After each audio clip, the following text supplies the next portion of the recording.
محترم دوستو بزرگوں، آج 17 رمضان المبارک جمعہ کا دن، ایسے ہی آج سے 1400 سال قبل رمضان المبارک آیا تھا۔ رمضان المبارک کی 17 تاریخ تھی اور جمعہ کا دن تھا۔ صحابہ کرام رضوان اللہ علیہم اجمعین اپنے محبوب حضرت محمد الرسول اللہ صلی اللہ علیہ وسلم کی قیادت میں معرکہ حق و باطل، اسلام کا سب سے پہلا معرکہ، سب سے پہلی جنگ بدر لڑ رہے تھے۔ نبی علیہ الصلوۃ والسلام کی مبارک زندگی میں آپ نے 72 سرایہ بھیجے۔ سیریا اس لشکر کو کہا جاتا ہے جس میں قیادت کسی صحابی کے سپرد آپ نے فرمائی ہو، اور غزوہ اس جنگ کو کہا جاتا ہے جس کی قیادت آپ نے خود فرمائی۔ نبی علیہ الصلوۃ والسلام نے مدینہ طیبہ کی زندگی میں 13 سال مکہ مکرمہ میں رہے۔ جہاد کا حکم نہیں تھا، اجازت نہیں تھی۔ ہجرت کے بعد اجازت ملی، اذن للذین یقاتلون بانہم ظلموا۔ اے میرے محبوب صلی اللہ علیہ وسلم، ظلم و ستم کا وہ دور ختم ہوا کہ جب بلال کو دہکتے انگاروں پہ لٹا دیا جاتا، خبیب رضی اللہ تعالیٰ عنہ کی کھال کو ادھیڑ دیا جاتا، حضرت سمیہ رضی اللہ تعالیٰ عنہ کے ٹکڑے کر دیے جاتے، اور صحابہ کو جواب دینے کی اجازت نہیں، لڑنے کی اجازت نہیں۔ کوڑا کرکٹ نبی علیہ الصلوۃ والسلام کے در اقدس کے سامنے پھینک دیا جاتا، اور میرے آقا علیہ الصلوۃ والسلام گھر سے باہر نکلتے، ارشاد فرماتے کم از کم اپنا پڑوسی ہی سمجھ کے جتنے حقوق پڑوسیوں پہ ہوتے ہیں اتنے مجھے ہی دے دو۔ نبی نہیں سمجھتے، نبی نہیں مانتے، کلمہ نہیں پڑھتے نہ پڑھو، کم از کم مجھے پڑوسی کے حقوق تو دے دو۔ اجازت نہیں ہے لڑنے کی۔ صحابہ عرض کرتے ہیں یا رسول اللہ صلی اللہ علیہ وسلم، اس قدر ظلم و ستم، آپ ہمیں اجازت دیں، ہم انہیں جواب دیں۔ فرمایا وَمَا يَنْطِقُ عَنِ الْهَوَىٰ إِنْ هُوَ إِلَّا وَحْيٌ يُوحَىٰ۔ میرا محبوب اللہ فرماتے ہیں اس وقت تک بولتے نہیں ہیں جب تک اللہ کی طرف سے وحی نہ آ جائے۔ جہاد تو بڑی بات ہے، بولنا بھی آپ کے بس میں نہیں ہے۔ جب تک اللہ کی طرف سے وحی نہ آ جائے تب تک آپ کلام نہیں فرماتے۔ نبی علیہ الصلوۃ والسلام کو مدینہ طیبہ جب ہجرت فرما کر تشریف لائے تو جہاد کی، کافروں کے ظلم و ستم کی جواب دینے کی اجازت ملی۔ فرمایا فَمَنِ اعْتَدَىٰ عَلَيْكُمْ فَاعْتَدُوا عَلَيْهِ بِمِثْلِ مَا اعْتَدَىٰ عَلَيْكُمْ۔ جس قدر تمہارے ساتھ کوئی ظلم و ستم کرے، جور و جفا کرے، زیادتی کرے، تم نے اس کا اتنا بدلہ لینا ہے۔ اذن للذین یقاتلون بانہم ظلموا وان اللہ علی نصرہم لقدیر۔ اے میرے محبوب صلی اللہ علیہ وسلم، آپ کو اجازت دی جاتی ہے جو ظلم و ستم کرے اس کے ظلم کا جواب دیں۔ تو نبی علیہ الصلوۃ والسلام نے مدینہ طیبہ کی 10 سالہ زندگی میں 27 غزوات، 27 جنگیں لڑی ہیں، جس میں نبی علیہ الصلوۃ والسلام نے خود قیادت فرمائی۔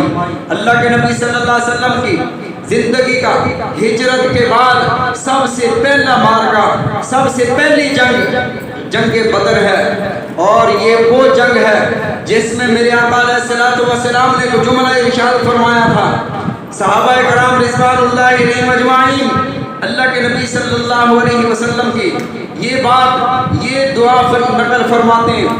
نبی علیہ الصلوۃ والسلام ساری رات سوئے نہیں ہیں۔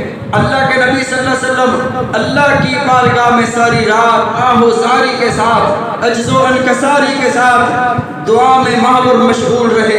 رسول اللہ صلی اللہ علیہ وسلم کی مبارک آنکھوں سے اس قدر آنسو نکلے، حضرت صدیق اکبر فرماتے ہیں صبح تہجد کے وقت جا کر دیکھا رسول اللہ صلی اللہ علیہ وسلم کے آنسوؤں سے وہ جگہ جہاں آپ نے سجدہ کیا تھا گیلی ہو چکی تھی، اور رسول اللہ صلی اللہ علیہ وسلم اللہ کی بارگاہ میں یوں دعا کر رہے تھے، اللہ جو تو نے وعدہ کیا وہ سچ کر دکھا، میں مٹھی بھر جواب دے کر تیری بارگاہ میں حاضر ہوا ہوں۔ اللہم ان تہلک ہذہ العصابہ، میرے مولا یہ مٹھی بھر جواب، یہ 313 لوگ جن کے پاس پہننے کو کپڑے نہیں ہیں، سارے لشکر میں صرف 6 تلواریں ہیں، سارے لشکر میں صرف 2 گھوڑے ہیں، سارے لشکر میں صرف 70 اونٹ ہیں، کسی کے پاس جوتا ہے تو پگڑی نہیں ہے، پگڑی ہے تو کرتا نہیں ہے، کپڑے محدود ہیں، کھانے پینے کا سامان محدود ہے، ہتھیار نہیں ہے، بے سر و سامانی کا عالم ہے۔ اس عالم میں رسول اللہ صلی اللہ علیہ وسلم کی صدا پر یہ صحابہ کی جماعت لبیک کہتے ہوئے چل پڑے ہیں۔ یہ نہیں دیکھا کہ ہمارے پاس سامان نہیں ہے، سامان حرب نہیں ہے، تیر و تلوار نہیں ہے، نیزے نہیں ہے، انہیں تو صرف اتنا پتا ہے کہ ہمیں ہمارے آقا نے حکم فرمایا ہے یہاں پر جان لڑا دینا، بچے یتیم کرا دینا، گھر اجڑوا دینا، یہ ہمارا ایمان ہے۔ صحابہ کرام رضوان اللہ علیہم اجمعین بدر کے میدان میں آئے ہیں، میں اس طرف نہیں جاتا کہ اسباب کیا تھے۔ اللہ نے فرمایا اِذْ يَعِدُكُمُ اللَّهُ إِحْدَى الطَّائِفَتَيْنِ أَنَّهَا لَكُمْ وَتَوَدُّونَ أَنَّ غَيْرَ ذَاتِ الشَّوْكَةِ۔ اے میرے محبوب صلی اللہ علیہ وسلم، 2 لشکر آپ کے سامنے ہیں، ایک مال و دولت کا لشکر ہے، دوسری طرف شہادت کا سامان ہے، جو چاہو اختیار کر لو۔ صحابہ کرام رضوان اللہ علیہم اجمعین نے میدان جنگ میں اللہ کے کلمے کو بلند کرنے کو پسند فرمایا۔ اللہ نے نبی علیہ الصلوۃ والسلام دعا فرما رہے ہیں۔ صدیق اکبر رضی اللہ تعالیٰ عنہ فرماتے ہیں جب میں اندر حاضر ہوا، رسول اللہ صلی اللہ علیہ وسلم کے مبارک لبوں پر یہ دعا تھی، اللہم ان تہلک ہذہ العصابہ، اللہ یہ مختصر جماعت، یہ چھوٹی سی جماعت اگر یہ آج ماری گئی، فلن تعبد ابدا، پھر قیامت تک ہمیشہ ہمیشہ کے لیے کوئی تیرا نام لینے والا، تیری عبادت کرنے والا باقی نہ ہوگا۔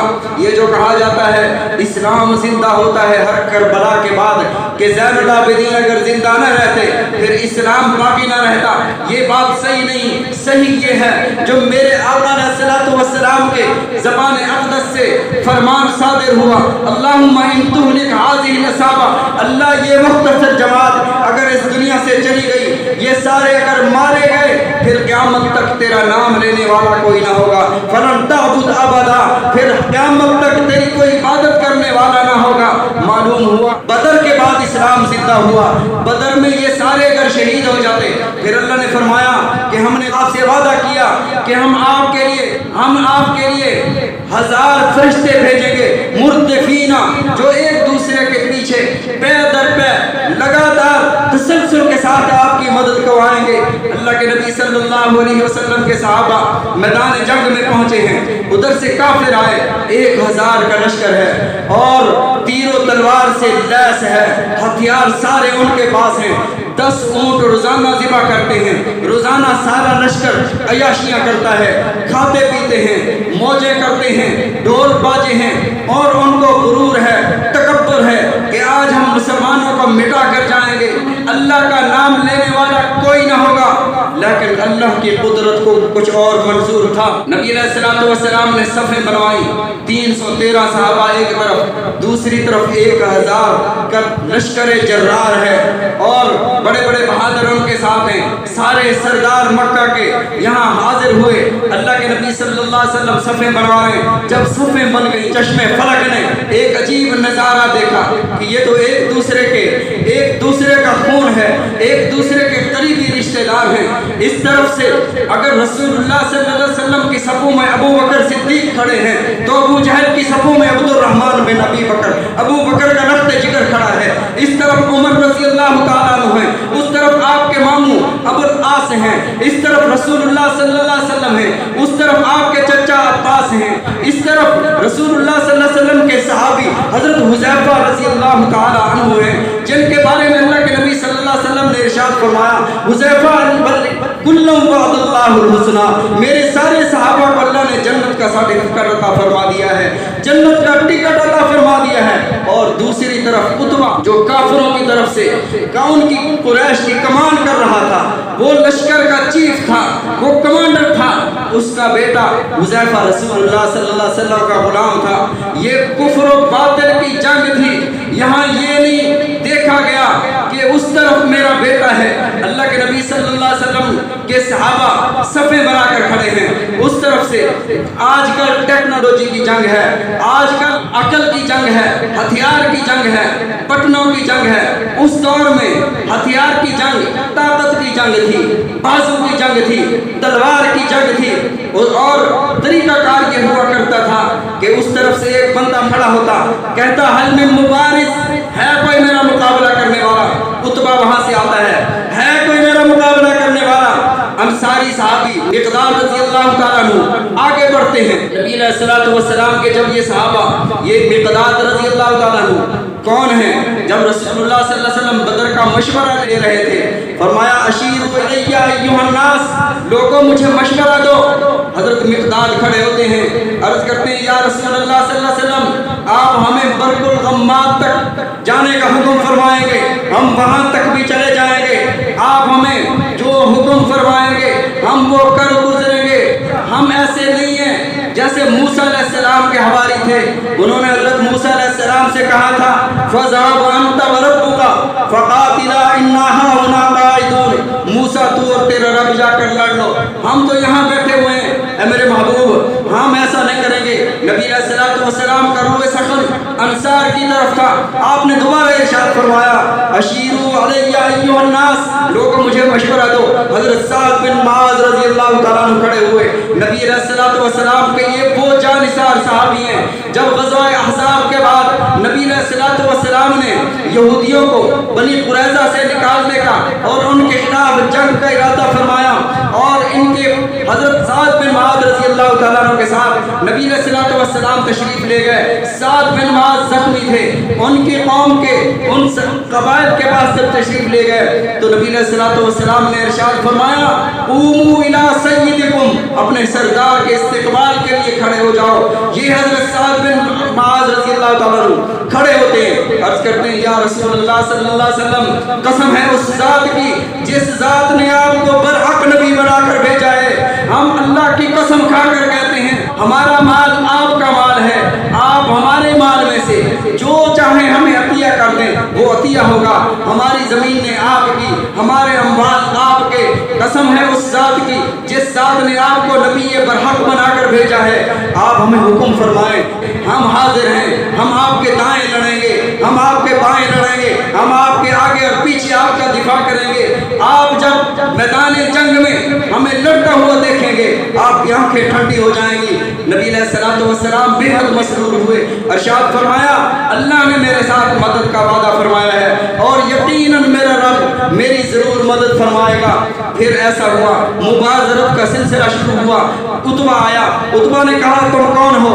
ادھر سے انصاری کہتا ہے من رہط الانصار، میں انصار کے گروہ سے ہوں، میں انصاری ہوں۔ اس نے کہا ما بکم من حاجہ، ہمیں تم سے کوئی حاجت نہیں ہے، کوئی تمہارے ساتھ لڑائی نہیں ہے، مدینہ والوں کے ساتھ ہماری کوئی لڑائی نہیں ہے، ہمارا جھگڑا تو اپنوں کے ساتھ ہے جو ہجرت کر کے آئے ہیں، آؤ ہمارے سامنے۔ نبی علیہ الصلوۃ والسلام نے اعلان فرمایا اے بنی ہاشم، تم میں سے کوئی کھڑا ہو، ان کافروں کو، ان باطل والوں کو بتا دو لیطفئوا نور اللہ بافواہہم، جو اللہ کے نور کو پھونکوں سے بجھانا چاہتے ہیں۔ حضرت علی رضی اللہ تعالیٰ عنہ، حضرت زبیر بن عوام، حضرت علی رضی اللہ تعالیٰ عنہ کو آپ جانتے ہیں، حضرت زبیر بن عوام کون ہیں؟ اللہ کے نبی صلی اللہ علیہ وسلم نے ارشاد فرمایا جہاں کافروں کی طرف سے 1000 بندہ ہو اور میری طرف سے اکیلا زبیر بن عوام چلا جائے تو 1000 کے مقابلے میں میرا زبیر بن عوام کافی ہے۔ اور تیسرے تھے حضرت عبیدہ بن الحارث۔ نبی علیہ الصلوۃ والسلام نے جب اعلان فرمایا یہ تینوں اٹھے، عتبہ آیا مقابلے میں، شیبہ آیا، ولید آیا، انہوں نے پوچھا تم کون ہو؟ جواب دیا کہ قریشی ہیں، بنو ہاشم سے ہیں۔ کہا اب بات بنے گی، لڑائی ہوئی، عتبہ مارا گیا، شیبہ مارا گیا، ولید مارا گیا، حضرت عبیدہ بن الحارث کے پاؤں کٹ گئے، نبی علیہ الصلوۃ والسلام کی خدمت میں اٹھا کر لائے۔ یا رسول اللہ صلی اللہ علیہ وسلم، عبیدہ سخت زخمی ہو گئے۔ اللہ کے نبی صلی اللہ علیہ وسلم سے عبیدہ عرض کرتے ہیں یا رسول اللہ صلی اللہ علیہ وسلم، کیا میں شہید ہوں؟ میرے آقا علیہ الصلوۃ والسلام نے ارشاد فرمایا عبیدہ تو شہید ہے، جنت تیری منتظر ہے، جنت تیرا انتظار کر رہی ہے۔ بہرحال غزوہ ہوا، 70 مارے گئے اور 70 گرفتار ہوئے۔ نبی علیہ الصلوۃ والسلام کی طرف سے آپ کے صحابہ میں 14 صحابہ شہید ہوئے۔ اللہ نے مدد اور نصرت فرمائی، آسمانوں سے فرشتے نازل ہوئے۔ حضرت ابو رافع رضی اللہ تعالیٰ عنہ فرماتے ہیں ہم نے دیکھا کہ آسمانوں سے گھوڑوں کے اوپر پیلے امام کچھ فرشتے اترے ہیں اور کہتے ہیں فضربوا فوق الاعناق وضربوا منهم كل بنان، ان کے پور الگ کر دو، ان کے جوڑ الگ کر دو۔ نبی علیہ الصلوۃ والسلام کے گستاخ، نبی علیہ الصلوۃ والسلام کے مخالف، یہ دریدہ دہن کو اللہ رب العزت نے آسمانوں سے فرشتے 1000 فرشتوں کو بھیج کر نیست و نابود فرما دیا۔ 70 قیدی ہو گئے۔ نبی علیہ الصلوۃ والسلام نے صحابہ کرام رضوان اللہ علیہم اجمعین سے مشورہ فرمایا کہ ان 70 کا کیا کرنا ہے۔ حضرت عمر رضی اللہ تعالیٰ عنہ، ان کی ایمانی غیرت کا عالم یہ ہے، عرض کرتے ہیں یا رسول اللہ عدو اللہ و رسولی، یہ اللہ کے بھی دشمن ہیں، اللہ کے رسول کے بھی دشمن ہیں، آپ یہ فیصلہ فرمائیں جو جس کا قریبی رشتہ دار ہے اس کے حوالے کر دیا جائے، میرا ماموں ابو العاص میرے حوالے کر دیا جائے، اور ابو بکر کا بیٹا عبد الرحمن بن ابو بکر کے حوالے کر دیے جائیں۔ یا رسول اللہ صلی اللہ علیہ وسلم، ہر بندہ اپنے قریبی عزیز کو اپنے ہاتھوں سے قتل کرے تاکہ پتہ چل جائے کہ آج رشتہ داری کی جنگ نہیں ہے، اسلام اور کفر کی جنگ ہے، حق اور باطل کا معرکہ ہے۔ اللہ کے نبی صلی اللہ علیہ وسلم نے ابو بکر صدیق رضی اللہ تعالیٰ عنہ سے پوچھا، ابو بکر تیری کیا رائے ہے؟ عرض کرتے ہیں یا رسول اللہ صلی اللہ علیہ وسلم، انہیں معاف فرما دیں، فدیہ لے کر چھوڑ دیں، ممکن ہے بعد میں کوئی مسلمان بھی ہو جائے۔ رسول اللہ صلی اللہ علیہ وسلم نے ارشاد فرمایا، عمر تیری مثال حضرت موسیٰ اور حضرت نوح کی ہے۔ حضرت موسیٰ علیہ السلام نے اللہ کی بارگاہ میں دعا کی، ربنا اطمس علی اموالہم واشدد علی قلوبہم حتی یروا العذاب العلیم، میرے مولا ان کافروں کو، ان فرعونیوں کو، ان کے مال کو نیست و نابود کر دے، ان کے مال پتھر کے بنا دے، ان کے دل سخت کر دے، یہ ایمان نہ لا سکیں یہاں تک تیرے عذاب کو نہ دیکھ لیں۔ حضرت نوح علیہ السلام نے بد دعا کی، رب لا تذر علی الارض من الکافرین دیارا انک ان تذرہم یضلوا عبادک ولا یلدوا الا فاجرا کفارا، میرے مولا دھرتی پر، روئے زمین پر ان کافروں میں سے کسی کو نہ چھوڑ، اگر تو چھوڑ دے گا سوائے تیرے نافرمانوں کے کسی اور کو یہ جنم نہیں دیں گے، ان کے گھروں میں تیرے نافرمان بندے پیدا ہوں گے۔ علیہ الصلوۃ والسلام نے ارشاد فرمایا، عمر کی مثال نوح اور حضرت موسیٰ علیہ السلام کی ہے، ابو بکر تیری مثال ابراہیم اور حضرت عیسیٰ کی ہے۔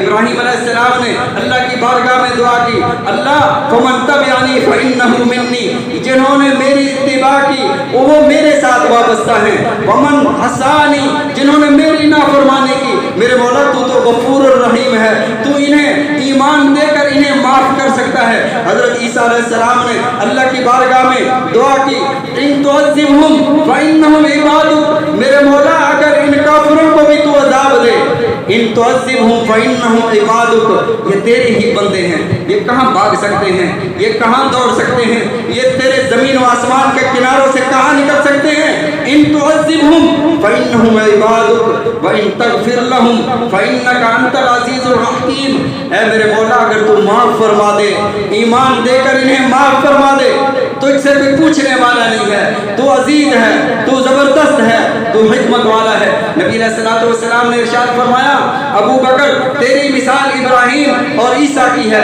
عمر تیری مثال حضرت نوح اور حضرت موسیٰ کی ہے۔ بہرحال نبی علیہ الصلوۃ والسلام نے حضرت ابو بکر صدیق رضی اللہ تعالیٰ عنہ کا مشورہ پسند فرمایا اور فرمایا فدیہ لے کر قیدیوں کو چھڑا لے جاؤ۔ لوگ فدیہ دے دے کر اپنے قیدیوں کو چھڑا رہے تھے۔ اللہ کے نبی صلی اللہ علیہ وسلم کی خدمت میں آپ کی لخت جگر حضرت زینب رضی اللہ تعالیٰ عنہ نے ہار بھیجا فدیہ کے طور پر اپنے خاوند کو چھڑانے کے لیے، اور یہ وہ ہار تھا جو آپ نے حضرت خدیجہ کا ہار اپنی بیٹی کو جہیز میں دیا تھا۔ اللہ کے نبی صلی اللہ علیہ وسلم نے جیسے ہی ہار دیکھا پہچان لیا، محمد کریم صلی اللہ علیہ وسلم کی آنکھوں سے آنسوں کی برسات شروع ہو گئی۔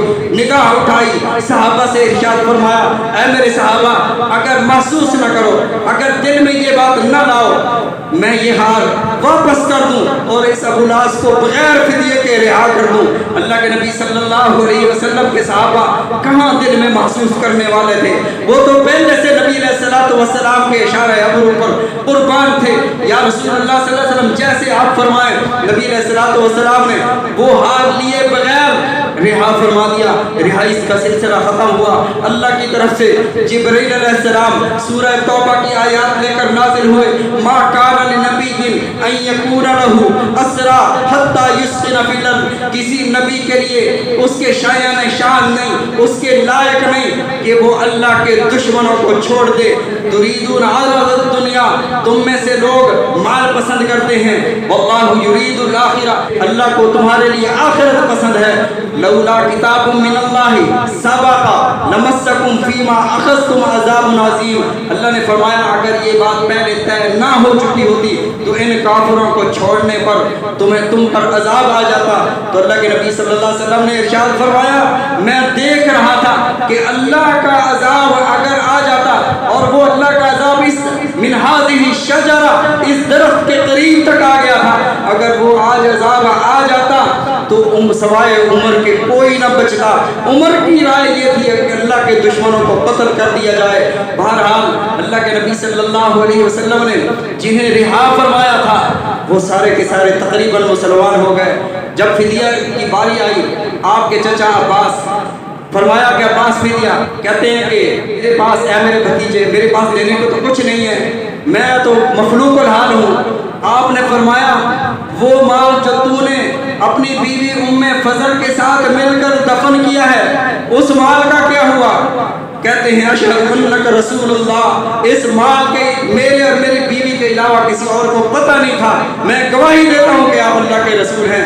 ایسے حضرت نوفل بن حارث رضی اللہ تعالیٰ عنہ یا رسول اللہ کہتے ہیں کہ میرے پاس تو اور کچھ بھی نہیں ہے دینے کو، میں تو مخلوق الحال ہوں۔ آپ نے فرمایا وہ نیزے جو تو نے جدہ میں رہن رکھوائے ہیں وہ رہن رکھے ہوئے ہیں ان نیزوں کا کیا ہوگا؟ کہا یا رسول اللہ صلی اللہ علیہ وسلم آج سے پہلے میں آپ کو نبی نہیں سمجھتا تھا، ان نیزوں کا میرے اور جس کے پاس میں نے رکھے ہیں اس کے علاوہ کسی اور کو معلوم نہیں ہے۔ اشہد انک رسول اللہ، میں گواہی دیتا ہوں کہ آپ اللہ کے رسول ہیں۔ اللہ کے نبی صلی اللہ علیہ وسلم کو اسی 17 رمضان المبارک کو غزوہ بدر میں اللہ نے فتح عطا فرمائی۔ جب غزوہ فتح ہوا آپ مدینہ طیبہ واپس تشریف لائے تو حضرت اسامہ بن زید رضی اللہ تعالیٰ عنہ مدینہ طیبہ میں تھے۔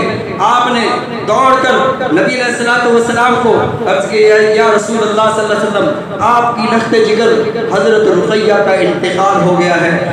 آپ کی عادت مبارکہ تھی باہر سے جب آپ تشریف لاتے سیدھا مسجد نبوی میں تشریف لاتے، 2 رکعت تحیۃ المسجد پڑھتے پھر آپ گھر جاتے، لیکن جب پتہ چلا کہ میری لخت جگر اس جہان سے چلی گئی ہے رسول اللہ صلی اللہ علیہ وسلم سیدھا جنت البقیع تشریف لے گئے۔ صحابہ کرام رضوان اللہ علیہم اجمعین نے قبر کو بند کر دیا تھا، ابھی مٹی نہیں ڈالی تھی۔ عرض کیا یا رسول اللہ صلی اللہ علیہ وسلم اجازت ہو تو ہم تختہ کو ہٹا کر آپ دیدار کر لیں، اپنی بچی کو دیکھ لیں۔ رسول اللہ صلی اللہ علیہ وسلم نے بہتی آنکھوں کے ساتھ حضرت فاطمہ الزہرا رضی اللہ تعالیٰ عنہ فرماتی ہیں رسول اللہ صلی اللہ علیہ وسلم اس وقت اتنا روئے، اس قدر روئے کہ جو رومال تھا ہاتھوں میں وہ تر ہو گیا، وہ گیلا ہو گیا۔ پھر رسول اللہ صلی اللہ علیہ وسلم نے صحابہ کو اعلان فرمایا اے میرے صحابہ قبر نہ کھولو، میری شریعت میں محمد کی شریعت میں قبر کو بند کرنے کے بعد کھولنا جائز نہیں ہے، جیسے اوروں کے لیے جائز نہیں ہے ایسے میرے لیے بھی جائز نہیں ہے۔ اب انشاءاللہ العزیز حوض کوثر پر میں اپنی بچی سے ملاقات کروں گا۔ 17 رمضان المبارک کو بہت سارے واقعات پیش آئے۔ حضرت اما عائشہ صدیقہ رضی اللہ تعالی عنہا کی وفات بھی 17 رمضان المبارک کو ہوئی، حضرت رقیہ کی وفات بھی 17 رمضان المبارک کو ہوئی، غزوہ بدر بھی 17 رمضان المبارک جمعہ کا دن تھا اس دن ہوا، اور ایسے حضرت علی رضی اللہ تعالیٰ عنہ پر قاتلانہ حملہ بھی 17 رمضان المبارک کو ہوا، اور 21 رمضان المبارک کو حضرت علی رضی اللہ تعالیٰ عنہ کی شہادت ہوئی۔ اللہ رب العزت ہم سب کو ان تمام حضرات کے تمام صحابہ کرام رضوان اللہ علیہم اجمعین کے نقش قدم پر چلنے کی توفیق عطا فرمائے۔ نبی علیہ الصلوۃ والسلام کی سیرت طیبہ ہم سب کو سمجھنے کی عمل کرنے کی توفیق عطا فرمائے۔ وآخر دعوانا الحمد للہ۔